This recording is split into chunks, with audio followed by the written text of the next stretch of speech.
وأصحابه أجمعين. أما بعد، فإن أصدق الحديث كتاب الله، وأحسن الهدي هدي محمد صلى الله عليه وسلم، وخير الأمور عوازمها، وشر الأمور محدثاتها، وكل محدثة بدعة، وكل بدعة ضلالة، وكل ضلالة في النار. وبالسند المتصل منا إلى الشيخ الإمام المهام الحافظ الحجة أمير المؤمنين في الحديث أبي عبد الله محمد بن إسماعيل بن إبراهيم بن المغيرة البخاري اليماني رحمه الله. اللهم انفعنا بعلومه وعلومهم أجمعين يا رب العالمين. أنه قال: حدثنا أبو النعمان قال حدثنا مهدي بن ميمون قال سمعت محمد بن سيرين يحدث عن معبد بن سيرين عن أبي سعيد الخدري عن النبي صلى الله عليه وسلم قال: يخرج ناس من قبل المشرق ويقرؤون القرآن لا يجاوز تراقيهم، يمرقون من الدين كما يمرق السهم من الرمية، ثم لا يعودون فيه حتى يعود السهم إلى فوقه. قيل: ما سيماهم؟ قال: سيماهم التحليق أو قال التصبير.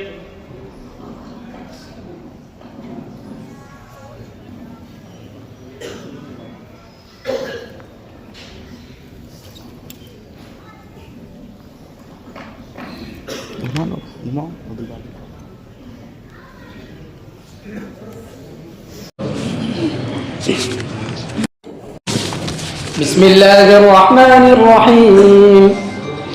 الحمد لله رب العالمين، والصلاة والسلام على سيد الأنبياء والمرسلين. أما بعد، فإن أصدق الحديث كتاب الله، وخير الهدي هدي محمد صلى الله عليه وسلم، وشر الأمور محدثاتها، وكل محدثة بدعة، وكل بدعة ضلالة، وكل ضلالة في النار.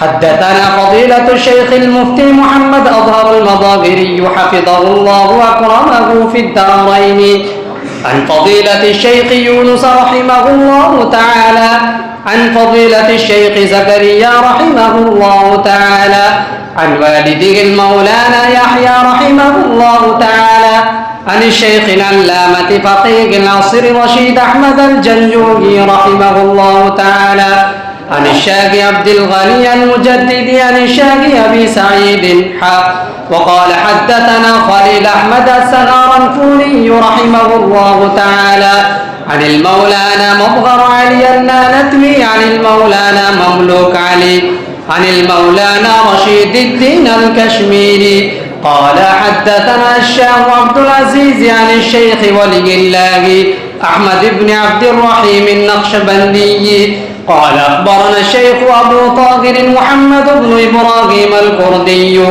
قال أخبرنا والد الشيخ إبراهيم الكردي قال قرأت على الشيخ أحمد الخشاشي قال أخبرنا الشيخ أحمد بن عبد القدوس الشنابي قال أخبرنا الشيخ شمس الدين محمد بن أحمد محمد الرملي، عن الشيخ أحمد زكريا بن محمد أبي يحيى الأنصاري قال قرأت على الشيخ الحافظ الحجة أبي الفضل شهاب الدين أحمد بن علي بن حجر العسقلاني، عن إبراهيم بن أحمد التنوخي، عن أبي العباس أحمد بن أبي طالب الحجاري، عن السراجين الحسين بن المبارك الزبيدي، عن الشيخ أبي الوقت عبد الأول عيسى بن شعيب الكربي، عن الشيخ أبي الحسن عبد الرحمن بن مظفر الداودي، عن الشيخ أبي محمد عبد الله بن أحمد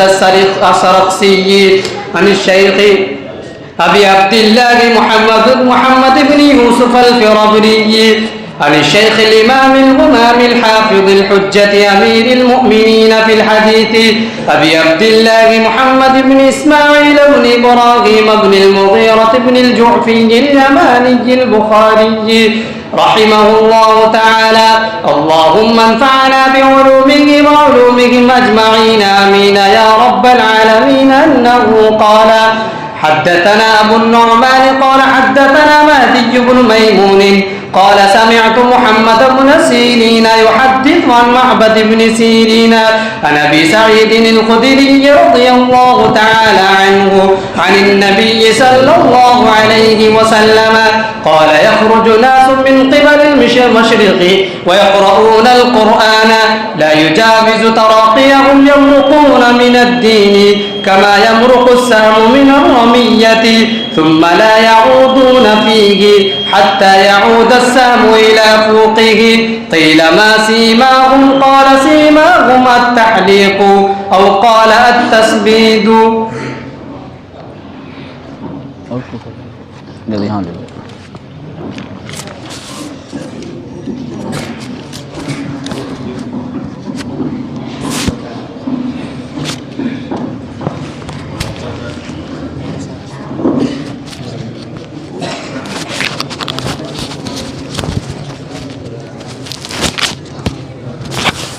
بسم الله الرحمن الرحيم الحمد لله رب العالمين والصلاة والسلام على سيد الأنبياء والمرسلين وعلى آله وصحبه أجمعين أما بعد فإن أصدق الحديث كتاب الله وأحسن الهدي هدي محمد صلى الله عليه وسلم وخير الأمور عوازمها وشر الأمور محدثاتها وكل محدثة بدعة وكل بدعة ضلالة وكل ضلالة في النار. حدثنا فضيلة الشيخ المفتي محمد أظهر المظاهري حفظه الله وأكرمه في الدارين عن فضيلة الشيخ محمد يونس رحمه الله تعالى عن فضيلة الشيخ محمد زكريا رحمه الله تعالى عن والده المولانا محمد يحيى رحمه الله تعالى عن الشيخ العلامة فقيه العصر رشيد أحمد الجنجوهي رحمه الله تعالى عن الشاه عبد الغني المجددي عن الشاه أبي سعيد وقال حدثنا خليل أحمد السهرنفوري رحمه الله تعالى عن المولانا مظهر علي النانوتبي عن المولانا مملوك علي عن المولانا رشيد الدين الكشميري رحمه الله تعالى قال حدثنا الشاه عبد العزيز عن الشاه ولي الله أحمد بن عبد الرحيم النقشبندي قال أخبرنا الشيخ أبو طاهر محمد بن إبراهيم الكردي قال أخبرنا والدي الشيخ إبراهيم الكردي قال قرأت على الشيخ أحمد القشاشي قال أخبرنا الشيخ أحمد بن عبد القدوس الشناوي قال أخبرنا الشيخ شمس الدين محمد بن أحمد بن محمد الرملي عن الشيخ أحمد زكريا بن محمد أبي يحيى الأنصاري قال قرأت على الشيخ الحافظ الحجة أبي الفضل شهاب الدين أحمد بن علي بن حجر الأسقلاني عن الشيخ إبراهيم بن أحمد التنوخي عن الشيخ أبي العباس أحمد بن أبي طالب الحجاري عن الشيخ السراج الحسين بن المبارك الزبيدي عن الشيخ أبي الوقت عبد الأول بن عيسى بن شعيب الهروي عن الشيخ أبي الحسن عبد الرحمن الداودي عن الشيخ أبي محمد بن عبد الله بن أحمد السرخسي عن الشيخ أبي عبد الله محمد بن يوسف الغبري عن الشيخ الإمام الهوان الحافظ الحجة أمير المؤمنين في الحديث أبي عبد الله محمد بن إسماعيل بن إبراهيم بن المغيرة الجعفي اليماني البخاري رحمه الله تعالى. اللهم انفعنا بعلومه وعلومهم أجمعين آمين يا رب العالمين. أنه قال حدثنا أبو النعمان قال حدثنا مهدي بن ميمون قال سمعت محمد بن سيرين يحدث عن معبد بن سيرين عن أبي سعيد الخدري رضي الله تعالى عنه وعنهم عن النبي صلى الله عليه وسلم قال يخرج ناس من قبل المشرق ويقرؤون القرآن لا يجاوز تراقيهم يمرقون من الدين كما يمرق السهم من الرمية ثم لا يعودون فيه حتى يعود السهم إلى فوقه قيل ما سيماهم قال سيماهم التحليق أو قال التسبيح. بسم الله الرحمن الرحیم. ابھی آپ کے سامنے حاضر ہونے والے طلبہ تو 26 ہیں. سب سے حدیث پاک کا سننا مشکل تھا وقت کی تنگی کی وجہ سے، اس لیے صرف 3 طالب علم سے حدیث پاک کی تلاوت کروائی گئی۔ ان میں سے 2 طالب علم وہ ہے جنہوں نے پوری سند بیان کر دی ہے۔ یہ اس امت کے خصائص میں داخل ہے۔ یہ مذہب اسلام کی خصوصیت ہے کہ ایک امتی اپنی ہر بات کو، دین کی ہر بات کو، ہر حدیث کو وہ حضرت نبی کریم علیہ السلام تک مسلسل سند کے ساتھ بیان کر سکتا ہے، اور درمیان میں کوئی انقطاع نہیں ہے۔ ایک آدمی چاہے گا وہ دیکھ سکتا ہے کہ ہر حدیث جو ہم پڑھتے ہیں وہ منقول ہے حضرت نبی کریم علیہ السلام سے، اور ہر ایک شاگرد اپنے استاد سے روایت نقل کرتے ہیں۔ 2 طالب علم سے پوری سند پڑھوائی گئی ہے، اس امت کے خصائص میں داخل ہے۔ یہ سامنے کتاب ہے، یہ بخاری شریف ہے۔ اللہ رب العزت نے اس کتاب کو بہت ساری خصوصیات کے ساتھ متصف فرمایا۔ اس کے بہت سارے خصوصیات ہیں، اور چونکہ یہ حدیث پاک کا مجموعہ ہے، حضرت امام بخاری رحمۃ اللہ علیہ کو 6 لاکھ احادیث یاد تھی۔ ان 6 لاکھ احادیث میں سے اس مجموعے کا انتخاب فرمایا۔ اس میں اگر ساری روایت کو اگر جوڑ لیا جائے، کیونکہ بخاری شریف میں روایت بہت مکرر ہے۔ حضرت امام بخاری رحمۃ اللہ علیہ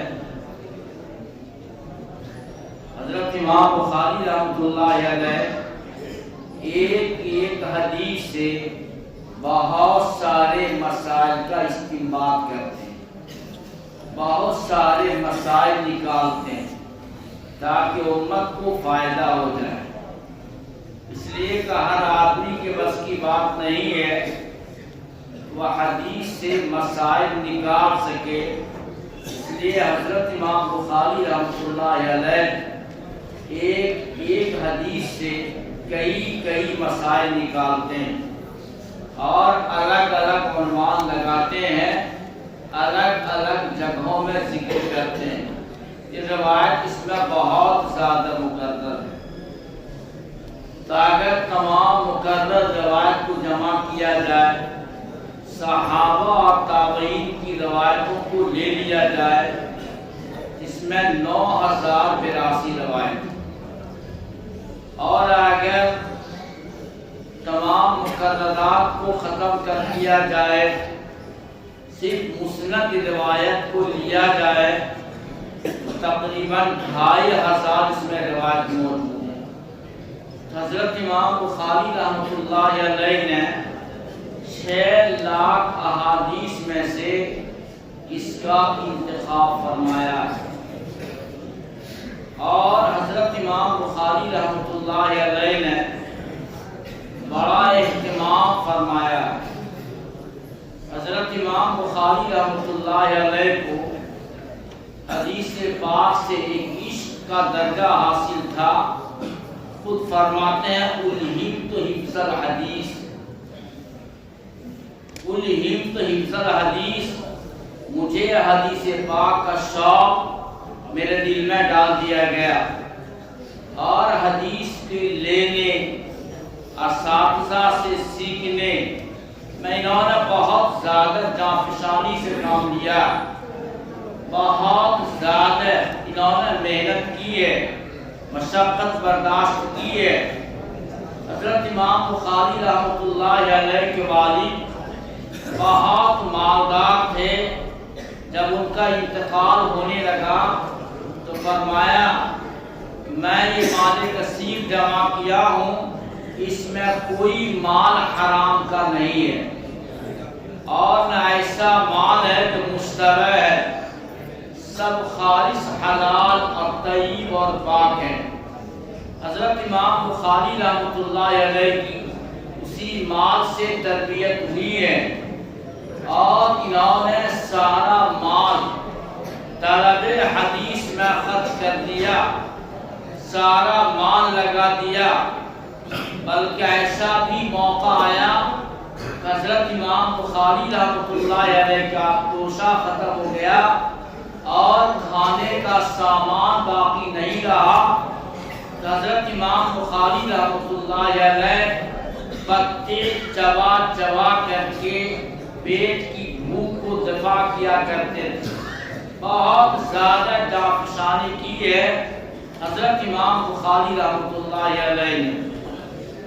حضرت امام بخاری رحمۃ اللہ علیہ ایک بار بیمار ہوئے اور حکیم کو قارورہ پیشاب ٹیسٹ کے لیے بھیجا گیا۔ حکیم نے کہا ایسے جوگی کا، ایسے پادری کا پیشاب معلوم ہوتا ہے جو سالن نہیں کھاتا۔ ان سے سوال کیا گیا، فرمایا ہاں میں کافی زمانے سے میں سالن استعمال نہیں کرتا۔ حکیم نے کہا کہ اگر آپ سالن استعمال نہیں کریں گے طبیعت زیادہ بگڑ جائے گی، آپ سالن استعمال کیا کیجیے۔ انہوں نے انکار کر دیا کہ میرے پاس وقت نہیں ہے، زیادہ سے زیادہ یہ ہو سکتا ہے میں روٹی کو شکر کے ساتھ استعمال کروں۔ بڑی جافشانی کی ہے، تب یہ جا کر کے مجموعہ تیار ہوا۔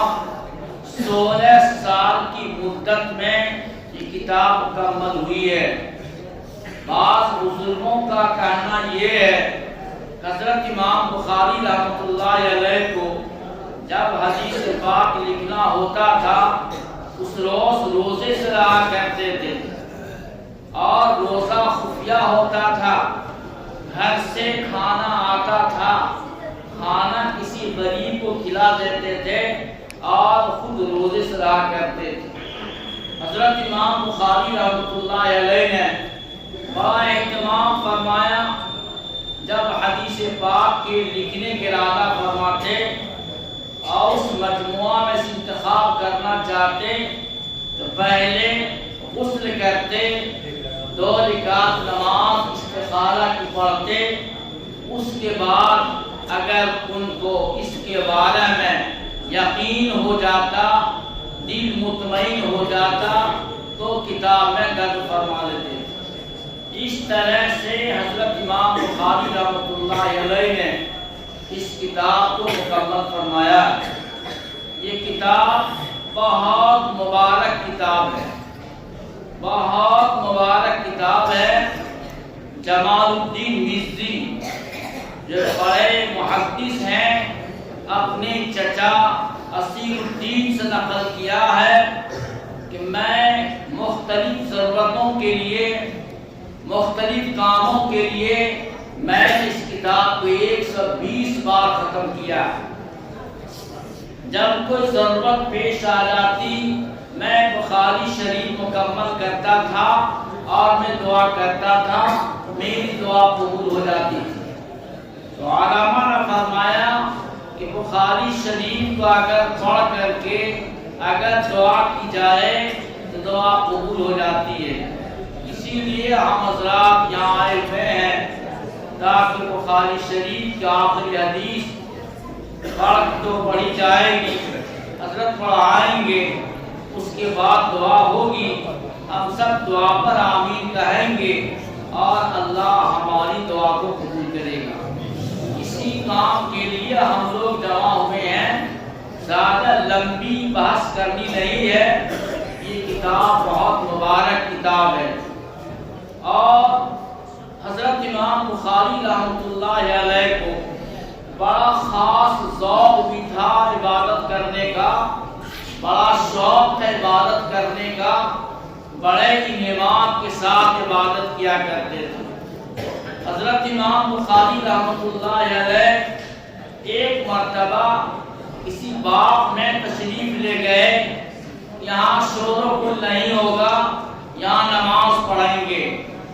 نماز پڑھ رہے تھے کہ ان کے کپڑے میں ایک زہریلا جانور گھس گیا، اور بڑھنی سے ہمیں کہتے ہیں وہ گھس گیا، اور وہ کاٹتا رہا 17 جگہ پر ڈنک مارا۔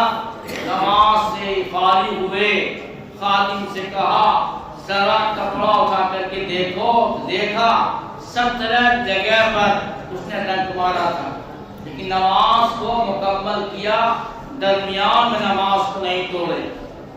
حضرت امام مالک رحمۃ اللہ علیہ ایک بار حدیث کا درس دیا کر رہے تھے، حدیث کا درس دے رہے تھے۔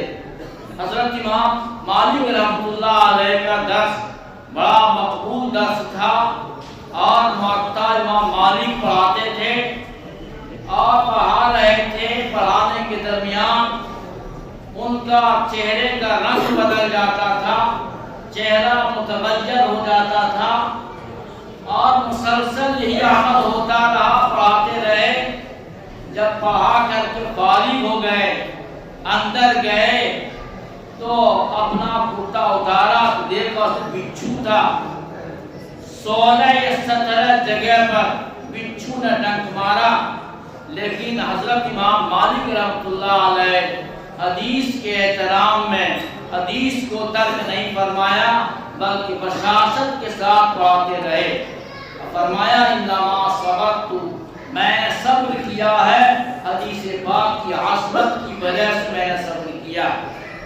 یہ حدیث پاک بہت مبارک فن ہے، حضرت نبی کریم علیہ السلام کی زبان اطہر سے نکلی ہوئی بات ہے، بہت مبارک ہے۔ جیسا کبھی فرمایا مولانا جمیل احمد صاحب نے، جو آدمی حدیث پڑھتا ہے، اس کا شبد رکھتا ہے، گویا حضرت نبی کریم علیہ السلام کے مبارک محفل میں بیٹھا ہوا ہوتا ہے۔ اس لیے حدیث کا پڑھنے والا، پڑھانے والے میں صحابیت کی شان پیدا ہو جاتی ہے۔ صحابی تو نہیں کہہ سکتے ہیں، البتہ صحابیت کی شان پیدا ہو جاتی ہے۔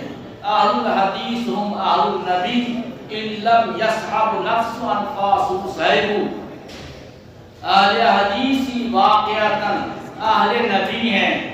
حضرت نبی کریم علیہ السلام کے شاگرد ہیں، اگرچہ انہوں نے حضرت نبی کریم علیہ السلام کی صحبت کو حاصل نہیں کی ہے، لیکن روحانی طور پر صحبت حاصل کی ہے۔ حدیث کا پڑھنے والا، پڑھانے والا اگر خلوص دل کے ساتھ پڑھاتا ہے، اور عشق اور محبت کے ساتھ پڑھاتا ہے اور پڑھتا ہے، تو سمجھیے وہ حضرت نبی کریم علیہ السلام کے مبارک محفل بیٹھا ہوا ہوتا ہے۔ یہ حدیث پاک ہے، بخاری شریف کی روایت ہے۔ میں زیادہ لمبی بحث کرنا نہیں چاہتا، میں حدیث ہی میں بحث کر لیتا ہوں۔ یہ جو حدیث پاک ابھی تلاوت کی گئی ہے، یہ حدیث حضرت امام بخاری رحمۃ اللہ علیہ نے کئی مقام پر ذکر فرمایا ہے، کئی جگہ ذکر کیا ہے۔ حدیث کا خلاصہ بولتے ہیں، اس کے بعد ترجمہ کریں گے۔ ایک واقعہ پیش آیا، حضرت علی کرم اللہ وجہ یمن کے گورنر بنائے گئے۔ حضرت نبی کریم علیہ السلام نے حضرت علی کرم اللہ وجہ کو یمن کا گورنر بنایا، ذمہ دار بنایا۔ حضرت علی کرم اللہ وجہ نے وہاں سے سونا روانہ کیا، ایک چمڑے کے تھیلے میں سونا بھیجا حضرت نبی کریم علیہ السلام کو۔ کان سے نکالا گیا تھا اور پہاڑ سے نکالا گیا تھا، ابھی باقاعدہ صاف نہیں کیا گیا تھا۔ اس کان سے نکالا گیا تھا، سونا بھی ہے، پتھر بھی لگا ہوا ہے، مٹی بھی ہے، پورا کا پورا تھیلا حضرت علی کرم اللہ وجہ نے بھیجا حضرت نبی کریم علیہ السلام کی خدمت میں۔ حضرت نبی کریم علیہ السلام کو دنیا سے کوئی محبت نہیں تھی، آپ کو دنیا سے کوئی تعلق نہیں تھا۔ آپ نے بارہا فرمایا اگر احد پہاڑ بھی اگر سونا بنا دیا جائے تو مجھے اس سے زیادہ خوشی نہیں ہوگی۔ ہاں البتہ احد پہاڑ سونا بنا دیا جائے گا تو میں 3 دن میں پورا سونا خرچ کر دوں گا اور لوگوں میں تقسیم کر دوں گا۔ ہاں البتہ چند سونے کے سکے میں اپنے قرض کی ادائیگی کے لیے رکھ لوں گا۔ حضرت نبی کریم علیہ السلام کو دنیا سے کوئی تعلق نہیں تھا۔ سونا لایا گیا، چمڑے کے تھیلے میں ہے، بڑا تھیلا ہے۔ حضرت نبی کریم علیہ السلام نے اس سونے کو 4 آدمیوں کے درمیان تقسیم فرما دیا۔ 4 ایسے آدمی تھے جو زیادہ دیندار بھی نہیں تھے، زیادہ عبادت گزار بھی نہیں تھے، لیکن صحابی ہیں۔ آپ نے 4 آدمی کے درمیان سارا سونا تقسیم کر دیا۔ حضرت نبی کریم علیہ السلام مال کے تقسیم کرنے میں اس بات کا لحاظ فرماتے تھے کہ اگر مال دیا جائے گا اس کا دین محفوظ ہو جائے گا۔ بعض آدمی مال کے لالچی ہوتے ہیں، مال کے خواہش مند ہوتے ہیں، ایسے آدمی کو اگر مال دیا جائے گا اس کا دین محفوظ رہے گا، اور اگر مال نہیں دیا جائے گا تو ڈاماڈول ہو جائے گا، ہو سکتا ایمان سے نکل جائے۔ اس لیے حضرت نبی کریم علیہ السلام بڑے صحابی کو، اعلیٰ درجے کے صحابی کو، اونچے درجے کے صحابی کو آپ مال نہیں دیا کرتے تھے۔ آپ جانتے تھے کہ مال دیں گے تو نہیں دیں گے تو ہر حال میں اس کا ایمان محفوظ رہے گا۔ لیکن وہ آدمی جس کا ایمان کمزور ہے، اگر مال نہیں دیا جائے گا اس کا دل بدل جائے گا اور کفر کی طرف متوجہ ہو جائے گا۔ اس لیے حضرت نبی کریم علیہ السلام نے وہ پورا تھیلے میں سونا جو تھا 4 آدمی کے درمیان تقسیم کر دیا۔ ایک آدمی کو نہیں دیا، ذوالخویصرہ نام کا تھا، اس کو آپ نے نہیں دیا۔ سخت برہم ہوا، ناراض ہو گیا۔ وہ آدمی آیا اور عرض کیا انصاف سے کام لیجیے یا رسول اللہ۔ اندازہ لگائیے کس سے کہہ رہا ہے؟ حضرت نبی کریم علیہ السلام سے کہہ رہا ہے انصاف کیجیے۔ آپ دنیا میں تشریف لائے ہیں انصاف کو پھیلانے کے لیے، اور وہ انصاف کی دعوت دے رہا حضرت نبی کریم علیہ السلام۔ آپ نے فرمایا کہ اگر میں انصاف نہ کروں گا تو تم سارے کے سارے خسارے میں پڑ جاؤ گے، گھاٹے میں پڑ جاؤ گے۔ اللہ تو مجھ پر اطمینان رکھتا ہے، اللہ مجھے امین سمجھتا ہے اور تم مجھے امین نہیں سمجھتے ہو۔ اللہ نے مجھے امین گردانا، امین سمجھا، ذمہ داری دی، اور تم مجھے امین نہیں سمجھتے ہو۔ صاحب نے عرض کیا یا رسول اللہ آپ اجازت دے دیجیے، اس کو ابھی قتل کر دیتا ہوں، کافر ہے۔ فرمایا حضرت نبی کریم علیہ السلام نے قتل مت کیا۔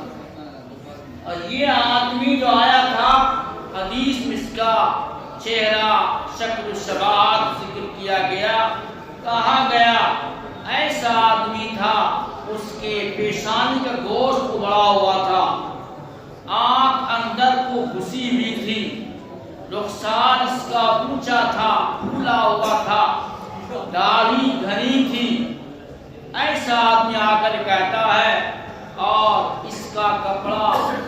بجلی سے اوپر تھا.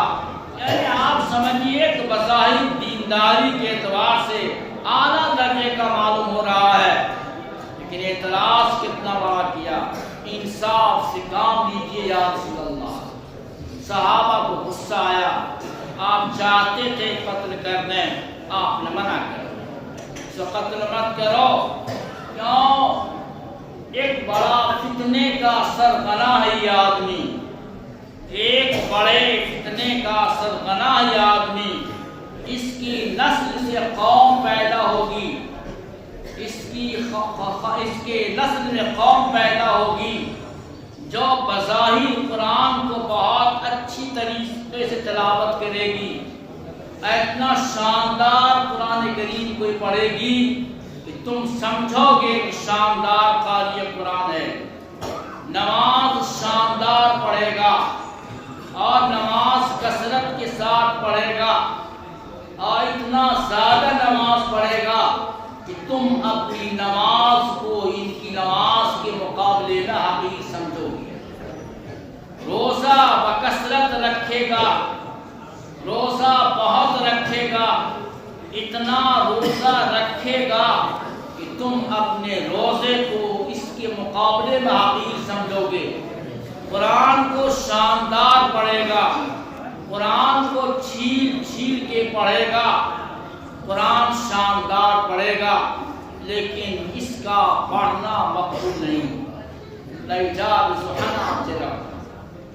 اس کا قرآن کا پڑھنا اس کے دل میں نہیں اترے گا، بلکہ زبان زبان پہ قرآن پاک ہوگا اور ہر بات میں قرآن کا حوالہ دے گا، ہر بات میں حدیث کا حوالہ دے گا. قرآن و حدیث کی بات ہمیشہ کرے گا، لیکن اس کا دین سے کوئی تعلق نہیں ہوگا. آپ نے مثال دے کے سمجھایا کہ بسا اوقات شکار کرنے والا شکار پر تیر چلاتا ہے اور زور سے تیر مارتا ہے، وہ تیر باہر نکل جاتی ہے، شکار کے اندر سے تیر باہر نکل جاتی ہے، لیکن تیر کے اندر خون کا کوئی دھبا بھی نہیں ہوتا. یہی حال اس کا بھی ہوگا. اسلام سے نکل جائے گا، اسلام سے کوئی تعلق نہیں ہوگا اس کو، اور اسلام کا یہ ایسا آدمی ہوگا کہ جب یہ اس کے مزاج کے خلاف اگر کوئی مسلمان بات کرے گا اس کو قتل کر دے گا، اور کافروں کو بت پرستوں کو یہ چھیڑے گا بھی نہیں، اس سے کوئی چھیڑ چھاڑ نہیں کرے گا اور مسلمانوں کو قتل کرے گا. یہ وہ جماعت کا سرغنہ ہے. اور علماء نے بیان کیا، حدیث میں ہے، حضرت ابو سعید خدری رضی اللہ تعالی بیان فرماتے ہیں کہ یہ خوارج کی جماعت ہے جو ابتدا میں حضرت علی کرم اللہ وجہ کے ساتھ تھی، بعد میں حضرت علی کرم اللہ وجہ کی مخالفت کرنے لگا. حضرت علی کرم اللہ جانتے ہو کون ہے؟ جن کے بارے میں آتا ہے کہ بچوں میں سب سے پہلے اسلام لانے والے ہیں حضرت علی کرم اللہ وجہ. یہ گروہ، یہ خوارج حضرت علی کرم اللہ وجہ کو کافر گردانتا ہے، حضرت علی کرم اللہ وجہ کو کافر گردانتا ہے. صحابہ اور مسلمانوں نے حضرت علی کرم اللہ وجہ کو پہلا مسلمان گردانا اور یہ پہلا کافر قرار دیتا ہے. اور اس کو سمجھانے کی بہت کوشش کی گئی، لیکن سمجھا نہیں، مانا نہیں، مقابلے کے لیے آ گیا. اس حدیث میں اور تذکرہ کیا گیا اس گروہ کا جو سرغنہ ہے، اور یہ گروہ جب دنیا میں نمودار ہوگی، اس میں ایک آدمی ایسا ہوگا، اس کا ہاتھ ایسا ہوگا جیسے عورت کا پستان ہوتا ہے. حضرت علی کرم اللہ وجہ نے ان سے مقابلہ کیا، ان سے جہاد کیا اور 600 خوارج قتل کیا گیا، 600 قتل کیا گیا اور وہ آدمی تلاش کیا گیا جس کا ہاتھ عورت کے پستان کی طرح ہوگا، چنانچہ وہ آدمی اس میں دستیاب ہو گیا، مل گیا تھا۔ یہ وہ جماعت ہے، اس جماعت کا یہاں تذکرہ کیا گیا۔ حضرت امام بخاری رحمۃ اللہ علیہ نے اس حدیث کو کئی مقامات پر ذکر کیا ہے، میں نے خلاصہ ذکر کیا ہے، اب روایت میں پڑھ رہا ہوں۔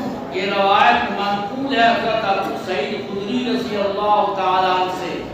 وہ روایت کرتے ہیں اللہ کے نبی صلی اللہ علیہ وسلم سے فرمایا، یخرج الناس من قبل المشرق، کچھ لوگ نکلیں گے مشرق کی جانب سے، وَيَقْرَؤُونَ الْقُرْآنَ، قرآن پڑھیں گے، قرآن کو اچھی طرح سے پڑھیں گے، تلاوت کریں گے، الفاظ کو سجا سجا کر کے پڑھیں گے، لیکن لَيَجَاوِزُ تَرَاقِيَهُمْ، یہ قرآن اس کے اندر نہیں اترے گا، اس کے حصلی کے اندر سے نیچے نہیں جائے گا، دل میں نہیں جائے گا، آسمان کی طرف نہیں جائے گا۔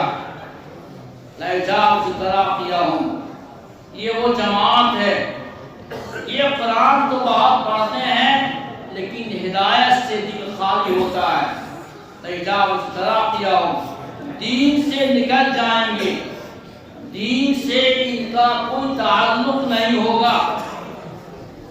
اور آدمی قرآن پڑھتا ہے، اگر قرآن پڑھتا ہے ایسے آدمی سے، علم دین حاصل کرتا ہے ایسے آدمی سے جو دیندار ہوتا ہے، وہ علم اس کے دل میں اترتا ہے۔ اور اگر آدمی قرآن و حدیث کو ایسے آدمی سے پڑھتا ہے جو غیر دیندار ہوتا ہے، وہ علم و حدیث و قرآن دل میں نہیں اترتا۔ زبان کے اوپر قرآن ہوگا، زبان کے اوپر حدیث ہوگی، لیکن دل ہدایت سے خالی ہوگا۔ اس لیے بیان کیا گیا، فرمایا حضرت نبی کریم علیہ السلام نے، علامات قیامت میں سے ہے، علامات قیامت میں سے ہے کہ انسان علم کو چھوٹوں سے حاصل کرے۔ جب تک علم بڑے سے، بڑے علماء سے جب تک علم حاصل کیا جاتا رہا، علم کا اثرات دنیا میں پھیلتا رہا، اور جب گوگل کے اوپر، موبائل کے اوپر چھوٹوں کے ذریعے سے جب علم حاصل کیا جانے لگا، وہ علم زبان تک باقی رہ گیا اور وہ علم دل میں نہیں اترا۔ ایک ہے انسان کا حدیث کا حوالہ دینا، حدیث کا تذکرہ کرنا اپنے عمل کرنے کے لیے بہت مفید بات ہے، لیکن اگر آدمی خود حدیث پر عمل نہیں کرتا ہے اور قرآن و حدیث کا حوالہ دیتا ہے، یہ خوارج کی علامت ہے۔ خود عمل نہیں کر رہا ہے، لوگوں کے سامنے حدیث بیان کرتا ہے، یہ علامت اس بات کی ہے اس کے دل میں ہدایت موجود نہیں۔ اس لیے آپ جب بھی کوئی مسئلہ دریافت کرنا ہو، دین کی کوئی بات سیکھنی ہو، تو بڑے علماء سے آپ پوچھ کر کے آپ دین سیکھیے، عمل کیجیے۔ اگر آپ اس طرح کریں گے تو آپ کا دل علم کے نور سے معمور ہو جائے گا۔ اس لیے اس حدیث میں ہمیں یہ سبق دیا گیا ہے کہ آپ بڑے علماء سے، اچھے علماء سے دین کی بات حاصل کریں تو اللہ آپ کو عمل کرنے کی توفیق دے گا۔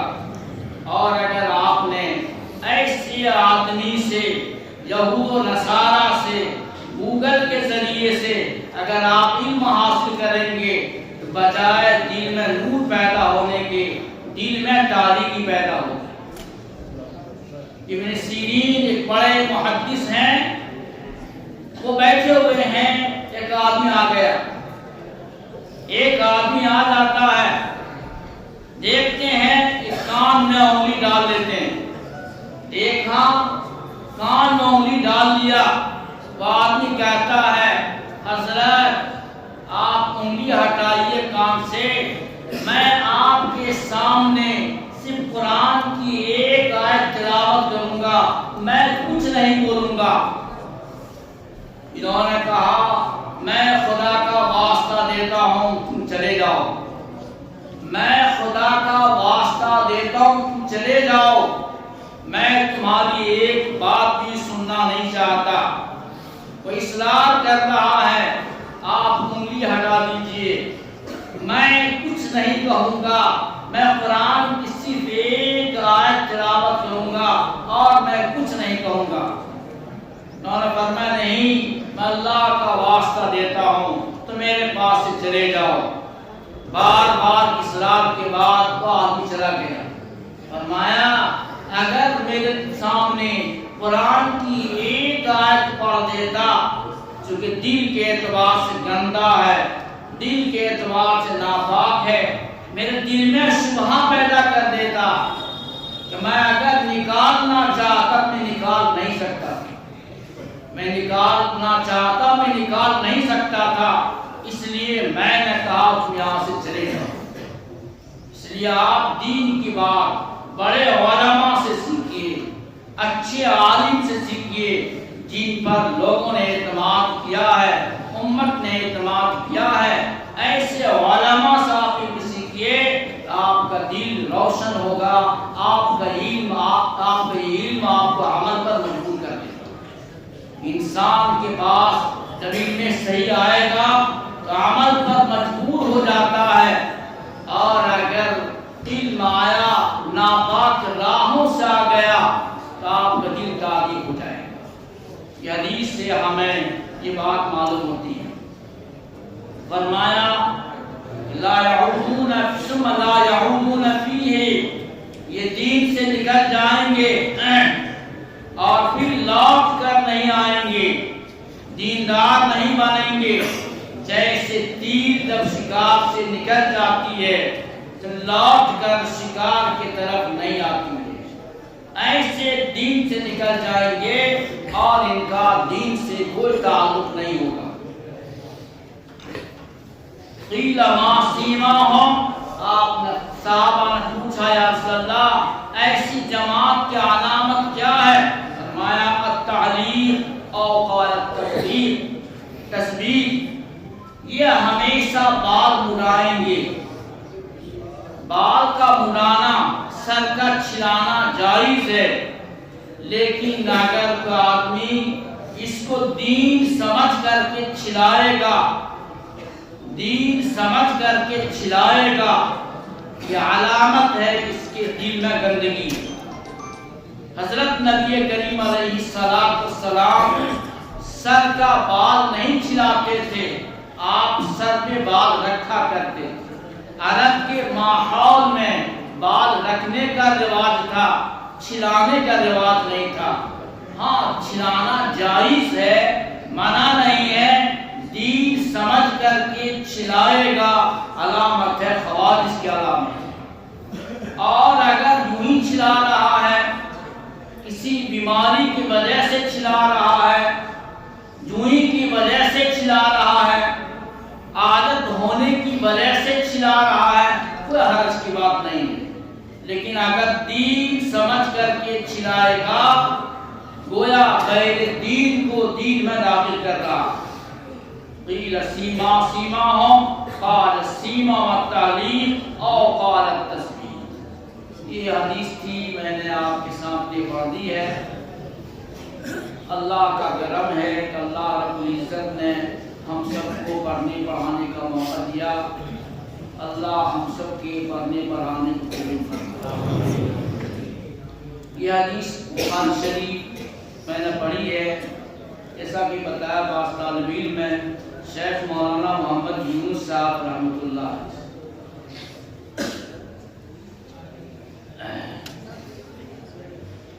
تو میں نے یہ حدیث شریف پڑھی ہے شیخ مولانا محمد یونس صاحب رحمۃ اللہ علیہ سے، جو مدرسہ مزاحدون کے شیخ الحدیث تھے، اور اللہ نے ان کو حدیث میں بڑا درک عطا فرمایا، بڑی مہارت اللہ ان کو عطا فرمایا تھا، بلکہ حدیث کے وہ عاشق تھے، فنا فی الحدیث تھے۔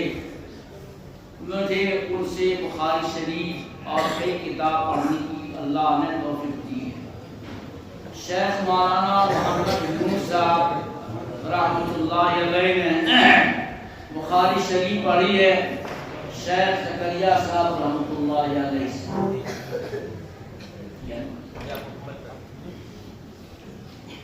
شیخ زکریا صاحب رحمۃ اللہ علیہ نے 2 بار بخاری شریف پڑھی ہے، ایک بار اپنے والد حضرت مولانا محمد یحییٰ صاحب کاندھلوی رحمۃ اللہ علیہ سے، مولانا یحییٰ صاحب کاندھلوی سے، اور ایک بار پڑھی ہے حضرت مولانا خلیل احمد صاحب نور اللہ مرکزہ سے۔ انہوں نے یہ بخاری شریف پڑھی، 2 بار پڑھی ہے۔ حضرت مولانا یحییٰ صاحب رحمۃ اللہ علیہ شیخ زکریا صاحب رحمۃ اللہ علیہ کے والد ہیں اور بڑے پائے کے عالم ہیں، زبردست عالم ہیں، زبردست۔ انہوں نے پڑھی ہے بخاری شریف، بلکہ حدیث کی ساری کتابیں پڑھی ہیں۔ مولانا رشید احمد گنگوئی رحمۃ اللہ علیہ سے،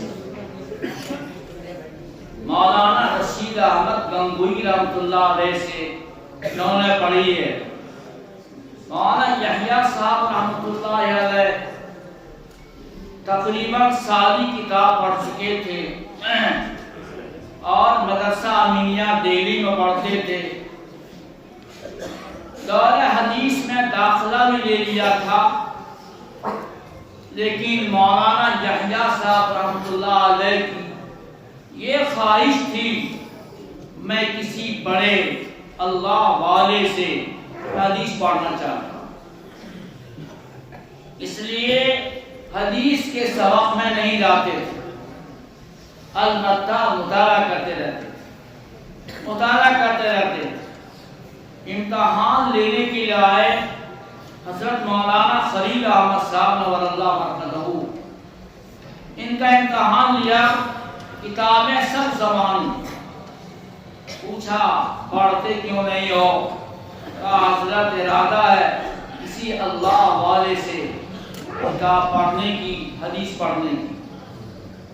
اس زمانے میں مولانا رشید احمد گنگوئی رحمۃ اللہ علیہ بخاری شریف بلکہ تمام سیاستہ کی درس وہ گنگوہ میں دیا کرتے تھے، لیکن آنکھ کی بیماری کی وجہ سے حضرت درس دینا بند کر چکے تھے۔ حضرت مولانا خلیل احمد صاحب نور اللہ مرکزہ نے خط لکھا مولانا رشید احمد گنگوئی رحمۃ اللہ علیہ سے، میں جانتا ہوں کہ آپ کی تکلیف کی وجہ سے آپ نے درس دینا بند کر دیا ہے، لیکن ایک طالب علم ایسا ہے جو ہزاروں لڑکوں پر بھاری ہے، میری خواہش یہ ہے کہ آپ اس کے خاطر آپ دوبارہ دور حدیث پڑھانا شروع فرما دیں۔ چنانچہ مولانا رشید احمد گنگوئی رحمۃ اللہ علیہ نے پڑھانا شروع کیا، اور 2 سال یعنی 2 مرتبہ انہوں نے بخاری شریف، مسلم شریف ساری کتابیں پڑھی ہیں مولانا رشید احمد گنگوئی رحمۃ اللہ علیہ سے۔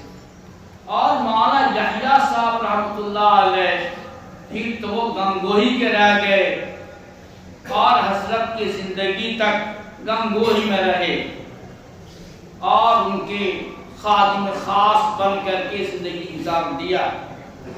حضرت مولانا رشید احمد گنگوئی رحمۃ اللہ علیہ اپنے زمانے کے فقیہ النفس تھے، اعلیٰ درجے کے فقیہ تھے، اعلیٰ درجے کے متبع شریعت تھے۔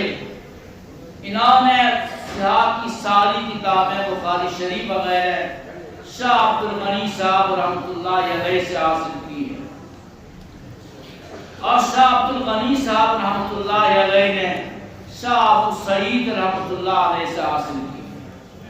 ابو شاہ عبدالعزیز رحمۃ اللہ علیہ سے حاصل کی۔ یہ تھے مولانا یحییٰ صاحب رحمۃ اللہ علیہ کے واسطے سے، اور شیخ زکریا صاحب رحمۃ اللہ علیہ نے ایک بار بخاری شریف پڑھی ہے حضرت مولانا خلیل احمد صاحب نور اللہ مرقدہ سے۔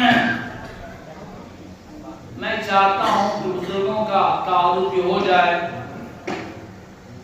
اور مولانا خلیل احمد صاحب رحمۃ اللہ علیہ اپنے زمانے کے بہت بڑے محدث تھے، اور ہندوستان سے ہجرت کر گئے اور مدینہ منورہ جا کے ہجرت کیا، قیام کیا، وہیں ان کا انتقال ہوا ہے۔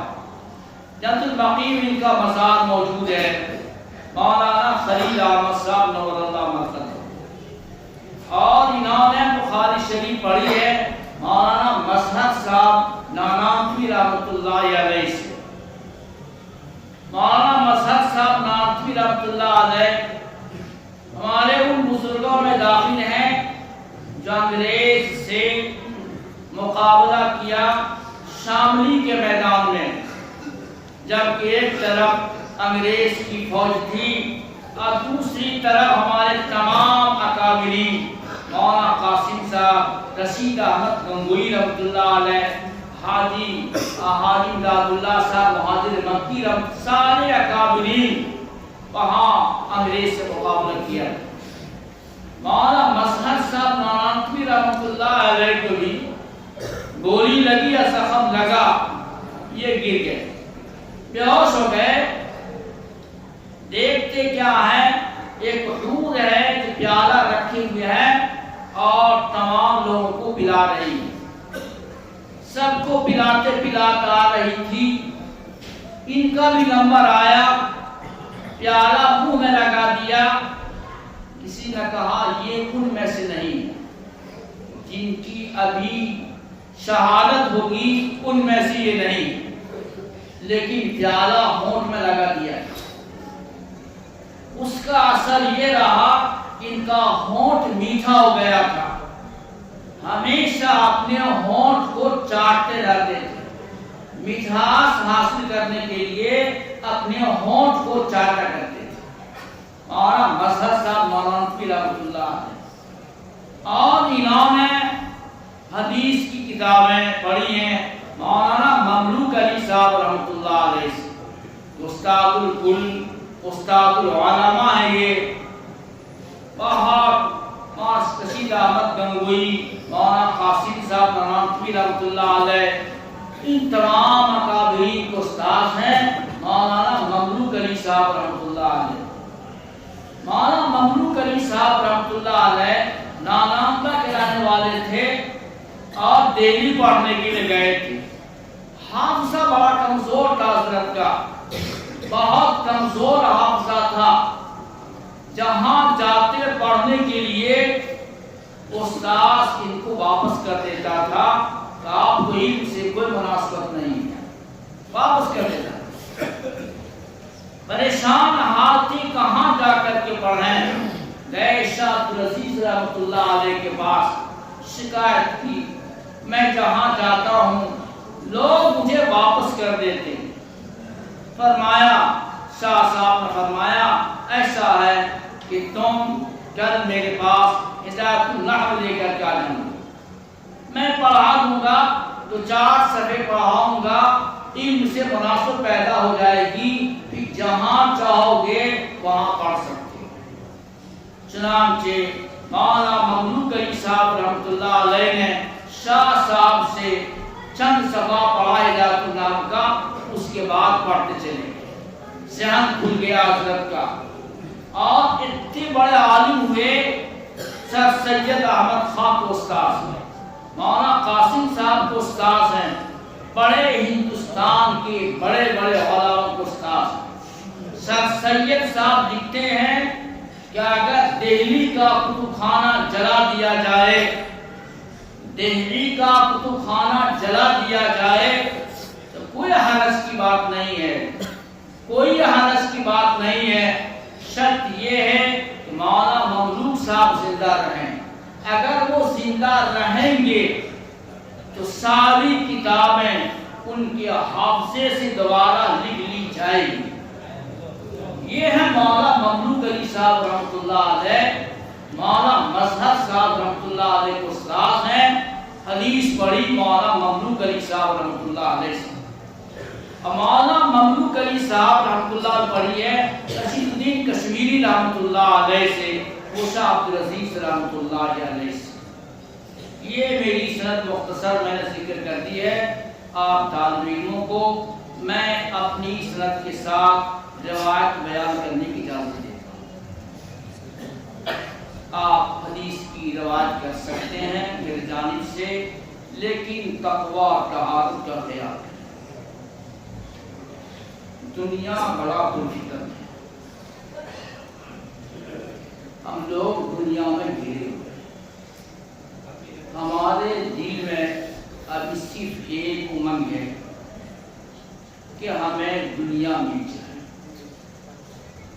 ہمیں ایک ہی خواہش ہے کہ ہم دنیا کا تاج محل اپنے سامنے کھڑا کریں، چاہے میری زندگی، میرا دین، میرا طور و طریق، میرا چلنا پھرنا چاہے اسلام کے خلاف، لیکن ہمیں دنیا مل جائے، مال مل جائے، ہم دنیا ملنے کو، مال ملنے کو ہم اپنی کامیابی سمجھتے ہیں۔ اس لیے آپ لوگوں سے ایک بات کہی جا رہی ہے، گزارش ہے، دنیا تو اللہ رب العزت سب کو دیتے ہیں، دنیا اللہ اپنے دوستوں کو بھی دیتے ہیں اور دنیا اللہ اپنے دشمنوں کو بھی دیتے ہیں۔ فرعون، قارون، حامان، شداد، ابو جہل، ابو لہب، اب دنیا کے تمام کافروں کو بھی اللہ نے دنیا عطا کیا ہے اور اپنے دوستوں کو بھی دیتے ہیں، اپنے محبوب بندے کو بھی دیتے ہیں۔ اس لیے ہماری زیادہ کوشش یہی ہونی چاہیے، جو اللہ ہر ایک کو دیتے ہیں، دوست دشمن سب کو دیتے ہیں، اس کو حاصل کرنے کے لیے ہم بیدار کیوں ہیں؟ ہمیں تو وہ چیز حاصل کرنی ہے، ہمیں تو وہ نعمت لینی ہے جو اللہ اپنے دوستوں کو دیتے ہیں۔ اللہ جس سے محبت کرتا ہے اللہ اس کو دین کا علم عطا فرماتے ہیں۔ اللہ جس کے ساتھ خیر کا ارادہ کرتے ہیں فقہ فی الدین، اللہ اس کو دین کی سمجھ عطا کرتے ہیں۔ اس لیے ان ماحول میں، ان معاشرہ میں آپ جا رہے ہیں جہاں دنیا ہی کی پرستش ہے، دین ان کے دماغ میں، ان کے ذہن میں نہیں ہے، اس ماحول میں جاتے ہیں۔ اس لیے اپنے آپ کو ایسے ماحول سے بچائیے جہاں صرف دنیا ہی دنیا ہے، بلکہ اپنے آپ کو کوشش کیجیے کہ ہم دینی کتاب کو، دینی تعلیم کو، ہم دین کو عام کرنے کی فکر کریں۔ اور ابھی وہ زمانہ چل رہا ہے، میں نے بتلایا ایسے لوگ زیادہ سرگردہ نظر آ رہے ہیں جس کا دل دنیا کی گندگی سے ناپاک ہے اور زبان پر ہمیشہ قال اللہ قال رسول ہے۔ ایک بہت بڑی جماعت وہ بھی ہے، بڑی جماعت وہ بھی ہے جو جس کے دماغ میں صرف دنیا ہے، لیکن ایک جال کے طور پر، ایک نام کے طور پر آدمی اللہ کے رسول کا نام لیتا ہے۔ ایسے لوگوں سے بچنا چاہیے اور ایسے لوگوں سے بے تعلق رہنا چاہیے اور دین کی سمجھ حاصل کرتے رہنا چاہیے۔ آپ کا علم مقبول ہوگا، آپ کا علم مقبول ہوگا، اللہ آپ کو دین کی خدمت کے لیے قبول کرے گا جب آپ اپنے ادارے سے مربوط رہیں، اپنے اساتذہ سے مربوط رہیں، تو آپ کا علم زندہ رہے گا، آپ علم سے مربوط رہیں گے، اور اگر آپ کا رشتہ، آپ کا تعلق ادارے سے کٹ جاتا ہے، آپ بے تعلق ہو جاتے ہیں، اساتذہ سے آپ کا کوئی تعلق باقی نہیں رہتا ہے، آپ اپنے وقت کے بڑے علامہ کہے جا سکتے ہیں، لیکن آپ کے دل میں علم کا نور نہیں رہے۔ اگر آپ چاہتے ہیں کہ آپ کے دل میں علم کا نور باقی رہے، اللہ آپ کو دین کی خدمت کی قبول کرے، تو اپنے اساتذہ سے مربوط رہنا، اپنے اساتذہ سے جڑنا پڑے گا، اپنے ادارے سے جہاں آپ نے علم حاصل کیا ہے وہاں سے آپ کو مربوط رہنا پڑے گا، تو آپ کا علم زندہ رہے گا، آپ کا علم مقبول ہوگا، اللہ آپ کو دین کی خدمت کے لیے قبول کرے گا۔ یہ مختصر بات تھی، زیادہ سے زیادہ لگ گیا تو مجھے بتا رہے تھے حضرت آ گئے ہیں۔ اللہ سے دعا کیجیے اللہ رب العزت ہم سب کے پڑھنے پڑھانے کو قبول فرمائے، اور اللہ رب العزت اس ادارے کو اللہ قبول عام فرمائے، یہاں کے ذمہ دار، یہاں کے سرپرستان، یہاں کے محبین